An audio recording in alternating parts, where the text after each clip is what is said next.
குறிப்பா நம்ம எல்லாருக்குமே பல் முளைக்க ஆரம்பிச்சதுல இருந்து பல் விழுகிற வரைக்கும் பலவிதமான சந்தேகங்கள் பல பேருக்கு பல விதங்கள்ல இருக்கும். நான் என் பையனுக்கு பிஸ்கட் கொடுக்கறது இல்ல, சாக்லேட் கொடுக்கறது இல்ல, டெய்லி பல் விளக்கிறான், எப்படி அவனுக்கு பல் சொத்தை வருது? நம்ம குழந்தைகளுக்கு பல் சொத்தை வர்றதுக்கு அவங்க பிஸ்கட் சாப்பிடுறதோ சாக்லேட் சாப்பிடுறது மட்டுமே காரணம் கிடையாது. குழந்தைக்கு 6 மாசத்துல பல்லு முளைச்சு 2.5 வயசுக்குள்ள எல்லா பல்லும் முளைச்சிரும். அந்த 6 மாசத்துக்கு அப்புறம் நம்ம பல்லு விளக்குனா போதும், பல்ல கேர் பண்ணா போதும் நினைக்கிறோம். குழந்தை வயிற்றுல இருக்கும் போதே பல் ஃபார்ம் ஆக ஆரம்பிச்சிடும். அதுதான் உண்மை. கர்ப்பிணி பெண்களுக்கு சத்தான உணவுகளை கொடுக்கணும். குழந்தை பிறந்ததுக்கு அப்புறம் எல்லா தாய்மார்களும் என்ன பண்ணுவாங்க, ரொம்ப டயர்டா இருக்கும், ரொம்ப வீக்கா இருப்பாங்க. அந்த குழந்தைய தூக்கி இடத்த மாத்தி போடுறது கூட நமக்கு உடம்பு முடியாது. இந்த கார்போஹைட்ரேட் ஒரே இடத்துல தேங்குறதுனால ஸ்ட்ரெப்டோகாக்கஸ் மியூட்டன்ஸ் அப்படிங்கிற பாக்டீரியா ஈஸியா அந்த கார்போஹைட்ரேட்டோட சேர்ந்து டெக்ஸ்ட்ரான்ஸ் ரிலீஸ் பண்ணிரும். அழும்போதெல்லாம் குழந்தைங்க அழாம இருக்கிறதுக்காக நிப்புல தூக்கி வாயில வைக்கிறோம் இல்லையா, அது முழுக்க முழுக்க தவறு. அனைவருக்கும் வணக்கம். நான் உங்கள் மருத்துவர் பரமேஸ்வரி ஆனந்தராஜு, பல் மருத்துவர், ஷைன் பல் மருத்துவமனை, ஜெயங்கொண்டம். குறிப்பா நம்ம எல்லாருக்குமே பல் முளைக்க ஆரம்பிச்சதுல இருந்து பல் விழுகிற வரைக்கும் பலவிதமான சந்தேகங்கள் பல பேருக்கு பல விதங்கள்ல இருக்கும். அந்த உங்களுடைய கேள்விகளுக்கு பதில கொடுக்கறதுக்காக தான் இந்த பதிவு. குறிப்பா 3ல இருந்து 6 வயது வரைக்கும் உள்ள குழந்தைகளுக்கு பல் சொத்தை அப்படின்னு சொல்லி பெற்றவர்கள் வருவாங்க. அவங்க எல்லாருமே என்கிட்ட கேட்குற ஒரே விஷயம் அதுதான். டாக்டர், நான் என் பையனுக்கு பிஸ்கட் கொடுக்கறது இல்ல, சாக்லேட் கொடுக்கறது இல்ல, டெய்லி பல் விளக்கிறான், எப்படி அவனுக்கு பல் சொத்தை வருது? அதுவும் இல்லாம எங்க குடும்பத்துல யாருக்குமே பல் சொத்தை கிடையாது, இவனுக்கு மட்டும்தான் இப்படி இருக்கு, அதுக்கான காரணம் என்ன, எனக்கு சொல்லணும் அப்படின்னு நிறைய பேர் என்கிட்ட கேட்பாங்க. அதுக்கு பதில் சொல்லணும்னா, நம்ம குழந்தைகளுக்கு பல் சொத்தை வர்றதுக்கு அவங்க பிஸ்கட் சாப்பிட்றதோ சாக்லேட் சாப்பிட்றது மட்டுமே காரணம் கிடையாது. ஒரு வகையில நாம தான் அதுக்கு முக்கியமான காரணம். என்ன டாக்டர் இப்படி சொல்லிட்டீங்க, பல் சொத்தை காரணம் என்னன்னு கேட்டா எங்க மேலேயே பழி சொல்றீங்க அப்படின்னு கேக்குறீங்களா? அப்படிப்பட்டவர்களுக்கான வீடியோ தான் இது. கண்டிப்பா அந்த வீடியோ முழுமையா பாருங்க. நாம எல்லாருமே குழந்தைக்கு 6 மாசத்துல பல்லு முளைச்சு 2.5 வயசுக்குள்ள எல்லா பல்லும் முளைச்சிரும். அந்த 6 மாசத்துக்கு அப்புறம் நம்ம பல்லு விளக்குனா போதும், பல்ல கேர் பண்ணா போதும்னு நினைக்கிறோம். ஆனா உண்மை அது கிடையாது. குழந்தை வயிற்றுல இருக்கும் போதே பல் ஃபார்ம் ஆக ஆரம்பிச்சிடும். அதுதான் உண்மை. நாம குழந்தை பிறக்கிறதுக்கு முன்னாடி ஆரம்பிச்சு குழந்தை பிறந்ததுக்கு அப்புறம் கூட நம்ம பல்ல கேர் பண்ணணும். அது எப்படின்னு கேக்குறீங்களா? வயிற்றுக்குள்ள இருக்க குழந்தைக்கு நான் எப்படி பல் கேர் பண்ண முடியும் அப்படின்னு கேக்குறீங்களா? ஆமாங்க, கண்டிப்பா நம்ம கேர் பண்ணி தான் ஆகணும். முதல்ல கர்ப்பிணி பெண்களுக்கு சத்தான உணவுகளை கொடுக்கணும். கால்சியம் சத்து இருக்கிற மாதிரி மாத்திரைகளாகவோ இல்லை உணவாகவோ கண்டிப்பாக எடுத்துக்கணும். அந்த குழந்தை ஆரோக்கியமா வளர்றதுக்கு கர்ப்பிணி பெண்கள் ஆரோக்கியமான உணவை உட்கொள்வது மட்டும் இல்லாம அதிக அளவுல இனிப்பு சேர்க்கவும் கூடாது, இனிப்பான பொருட்கள் சாப்பிடவும் கூடாது. ஏன்னா அதுவும் பல் பிரச்சனை வர்றதுக்கு முக்கியமான காரணம். அதுக்கப்புறம் பல் பிரச்சனை வருது அப்படின்னா குழந்தை பிறந்ததுக்கு அப்புறம் நிறைய பேர் என்ன பண்ணுவாங்கன்னா, தாய்ப்பால் கொடுத்த மாதிரியே, ஏன்னா நம்ம வசதி நம்மளுடைய கஷ்டம் படாம இருக்கணும் அப்படிங்கிறதுக்காக, அதாவது குழந்தை பிறந்ததுக்கு அப்புறம் எல்லா தாய்மார்களும் என்ன பண்ணுவாங்க, ரொம்ப டயர்டா இருக்கும், ரொம்ப வீக்கா இருப்பாங்க. அந்த குழந்தைய தூக்கி இடத்த மாத்தி போடுறது கூட நமக்கு உடம்பு முடியாது. அந்த மாதிரி சூழ்நிலையில என்ன பண்ணுவாங்கன்னா, குழந்தை அழுதுட்டே இருக்கும். நம்ம தாய்ப்பால் கொடுத்த மாதிரி குழந்தையும் தூங்கிடுவாங்க, நம்மளும் தூங்கிடுவோம். இல்ல தாய்ப்பால் கொடுக்காத புட்டிப்பால் தான் கொடுக்குறோம் அப்படின்னா, புட்டிப்பாலை வாயில வச்சுட்டு அழும்போதெல்லாம் குழந்தைக்கு வாயில புட்டிப்பாலை வச்சுட்டு அந்த குழந்தையும் அப்படியே தூங்கிடும், நம்மளும் தூங்கிடுவோம். இது சரியான முறையான்னு கேட்டா கிடையாது. என்ன ஆகும்னா, இந்த புட்டிப்பால் கொடுக்கும் போதாகட்டும் இல்ல தாய்ப்பால் கொடுக்கும் போதா இருக்கட்டும், அந்த கார்போஹைட்ரேட்ஸ்லாம் அப்படியே வாயிலே இருக்கும். கார்போஹைட்ரேட்ஸ் வாயிலே இருக்கும் பொழுது குழந்தையோட அந்த எச்சி விழுங்குறது இந்த மாதிரி செயல்பாடுகள்லாம் பாதிக்கப்படும். அப்புறம் சலைவா வாய்க்குள்ள ஃபுல்லா சுத்தி வரும், அந்த செயல்பாடும் பாதிக்கப்படும். அதனால அந்த கார்போஹைட்ரேட் ஒரே இடத்துல தேங்குறதுனால ஸ்ட்ரெப்டோகாக்கஸ் மியூட்டன்ஸ் அப்படிங்கிற பாக்டீரியா ஈஸியா அந்த கார்போஹைட்ரேட்டோட சேர்ந்து டெக்ஸ்ட்ரான்ஸை ரிலீஸ் பண்ணிரும். அந்த டெக்ஸ்ட்ரான்ஸ் என்ன பண்ணும், இன்னும் அளவுக்கு அதிகமான பாக்டீரியாஸை வாய்க்குள்ள இழுத்து வச்சுட்டு அசிடிட்டியை ஃபார்ம் பண்ணும். அது டீமினரலைசேஷன் ஆஃப் டீத்தை காஸ் பண்ணும். அதனாலதான் பல் ஈஸியா பாதிக்கப்படுது.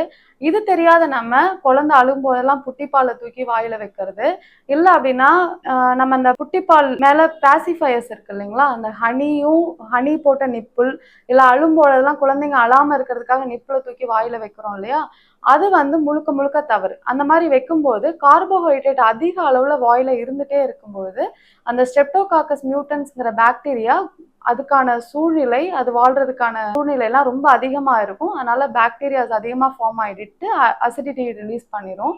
இது டீமினரலைசேஷன் ஆஃப் டீத்துக்கு ரொம்ப காரணம். சரி, இது வந்து இந்த பிட்டிப்பால் கொடுக்காம நாங்க எப்படி குழந்தைய என்ன பண்றது? புட்டிப்பால் கொடுத்து தானே ஆகணும். எப்படி நாங்க அதை தடுக்க முடியும்? தாய்ப்பால் கொடுத்து தானே ஆகணும் அப்படிங்கிற பட்சத்துல நாம ஒரு விஷயம் பண்ணலாம் இதை தடுக்கிறதுக்காக. என்னன்னா, புட்டிப்பால் கொடுத்து குழந்தைங்களை தூங்க வைக்கிறோம் இல்லையா, எக்ஸ்ட்ரா ஒரு ஃபீடிங் பாட்டில்ல தண்ணி நிரப்பி வச்சுக்கோங்க. குழந்தை தூங்குற வரைக்கும் புட்டிப்பாலை கொடுத்துட்டு குழந்தை தூங்கிட்டான் அப்படின்னு தெரிஞ்சதுக்கு அப்புறம் அந்த ஃபீடிங் பாட்டிலை மாத்திட்டு வாட்டர் இருக்கிற ஃபீடிங் பாட்டிலை வச்சிருங்க.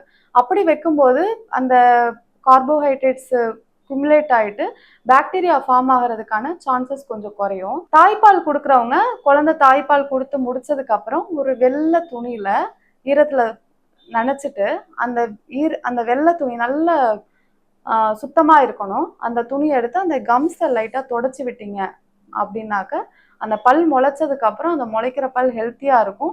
நர்சிங் பாட்டில் சிண்ட்ரம் அப்படிங்கிற கேரிஸ் வர்றதுக்கான வாய்ப்புகளும் மிக குறைவு. சரி, குழந்தை பிறந்ததுல இருந்து 6 மாசத்துக்கு நாங்க இதை பண்ணிட்டோம். அதுக்கப்புறம் என்ன டாக்டர் பண்றது? 6 மாசத்துல பல் முளைக்க ஆரம்பிச்சிடும்.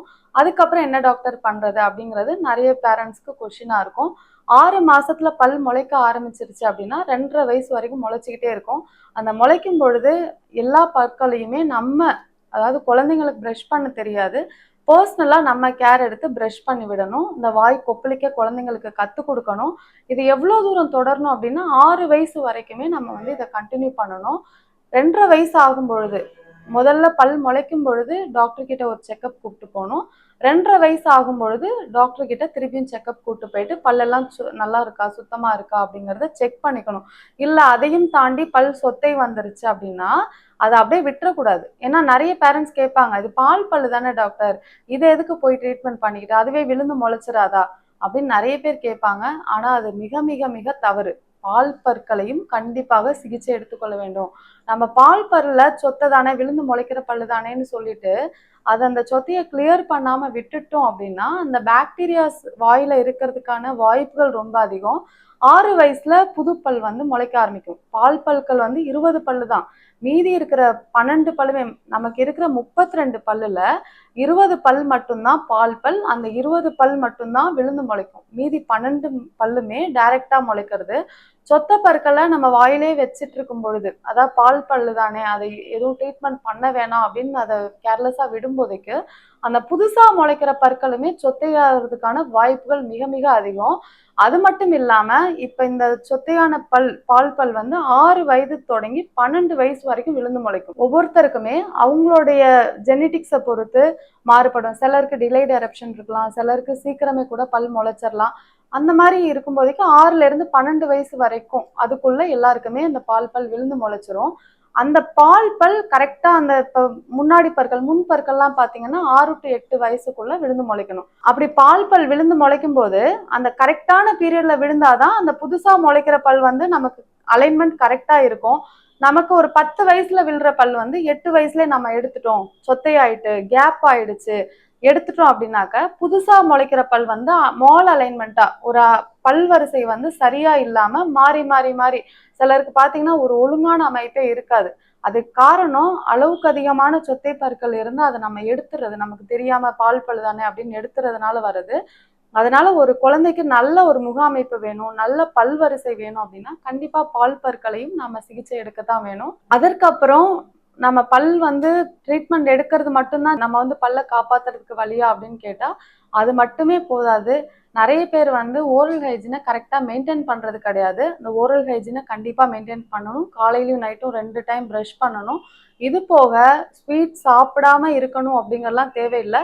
எந்த ஸ்வீட் சாப்பிட்டாலுமே, இல்லை ஸ்வீட்டே இல்லை ஒரு சாப்பாடு சாப்பிட்றாங்க, இட்லி சாப்பிட்றாங்க அப்படின்னா கூட சாப்பிட்டு முடிச்சதுக்கு அப்புறம் வாய் கொப்பளிச்சு துப்பணுங்கிற ஒரு பழக்கத்தை நம்ம குழந்தைகளுக்கு நம்ம கொண்டுட்டு வரணும். அதாவது குழந்தைகளுக்கு சொத்தைப்பல் வராம தடுக்கணும்னா முதல்ல ஓரல் ஹைஜீனு, அதுக்கப்புறம் வந்து நம்ம அவங்களுக்கு ப்ரஷ் பண்றது எப்படிங்கிறத அவங்களுக்கு சொல்லி கொடுக்கணும். ஊட்டச்சத்து நல்ல கிளியரா கொடுக்கணும். அதே மாதிரி நல்ல சத்தான உணவுப் பொருட்களை கொடுக்கணும். இது போக சொத்தைப்பல் இருக்குன்னா கண்டிப்பா அதை வந்து ட்ரீட்மெண்ட் எடுத்து சரி பண்ணிடணும். அப்புறம் நர்சிங் பாட்டில் சிண்ட்ரம். அது எப்படி நாங்க கண்டுபிடிக்கிறது? நர்சிங் பாட்டில் சிண்ட்ரம் தான் அப்படிங்கறது எப்படி கண்டுபிடிக்கிறது அப்படின்னா, முதல்ல முன்னாடி முன் பற்கள்ல சின்னதா ஒயிட் ஸ்பாட் மாதிரி பேட்ச் மாதிரி ஃபார்ம் ஆகும். இது என்னது வெள்ளையா இருக்கு அப்படின்னு சொல்லி நினைப்பாங்க. அது நமக்கான ஒரு அறிகுறி தான், சிம்டம் தான். அது வந்ததுமே டாக்டரை வந்து நம்ம பார்த்துடணும். அப்படி பார்க்காம அதை நம்ம விட்டுட்டோம்னா அது உடனே ப்ரௌனிஷ் பிளாக்கா மாறிட்டு கேவிட்டி ஃபார்ம் ஆக ஆரம்பிச்சிடும். கேவிட்டி ஃபார்ம் ஆச்சுன்னா எனாமல் டேமேஜ் ஆயிட்டு அப்படியே ஷெட் ஆயிடும். அந்த பல் மேல இருக்கிற பல் மட்டும் விழுந்துரும், வேர் உள்ளார இருக்கும். அப்படி வேர் உள்ள இருக்கும்போது டிலேட் எரப்ஷன் வர்றதுக்கு நிறைய சான்சஸ் இருக்கு. அதனால கண்டிப்பாக பால் பற்களை நாம ட்ரீட்மெண்ட் எடுக்கத்தான் வேணும். இது போக நாம வந்து குழந்தைகளுக்கு பர்பஸை யூஸ் பண்றோம், டூத் பேஸ்ட் யூஸ் பண்றோம், என்ன கம்பெனி ஏதோ ஒரு பிராண்ட் யூஸ் பண்றோம், அது வந்து ஃப்ளூரைடு டூத் பேஸ்டான்னு பார்த்து யூஸ் பண்ணுங்க. 2 to 3 வயசுல இருக்கிற குழந்தைகளுக்கு ஒரு அரிசி அளவிலான டூத் பேஸ்ட்டை தான் நம்ம யூஸ் பண்ணணும். அளவுக்கு அதிகமா போனா அமிர்தமும் நஞ்சு. நம்ம ஃப்ளூரைட் டூத் பேஸ்ட் தானேன்னு சொல்லி அதையும் அதிகமா யூஸ் பண்ணக்கூடாது. அதுவுமே டென்டல் கேரிஸ் வரதுக்கு காரணம் ஆயிடும். 3ல இருந்து 6 வயசு வரைக்கும் உள்ள குழந்தைகளுக்கு பட்டாணி அளவுல நம்ம வந்து டூத் பேஸ்ட் அளவை யூஸ் பண்ணணும். இது மட்டும் இல்லாம இன்னும் நிறைய விஷயங்கள் பல் சம்பந்தமா பிரச்சனைகளுக்கு சொல்யூஷன்ஸ் எல்லாம் இருக்கு. என்ன பண்ணணுங்கிறத அடுத்தடுத்த வீடியோல நான் உங்களுக்கு பதிவா சொல்றேன். இதுல ஏதேனும் உங்களுக்கு சந்தேகங்கள் இருந்தா கமெண்ட் பாக்ஸ்ல எனக்கு கொஸ்டின் பண்ணுங்க. அதுக்கான விளக்கங்களும் நாங்க கொடுக்கிறோம். அனைவருமே ஆரோக்கியமாக வாழ வேண்டும். நன்றி, வணக்கம்.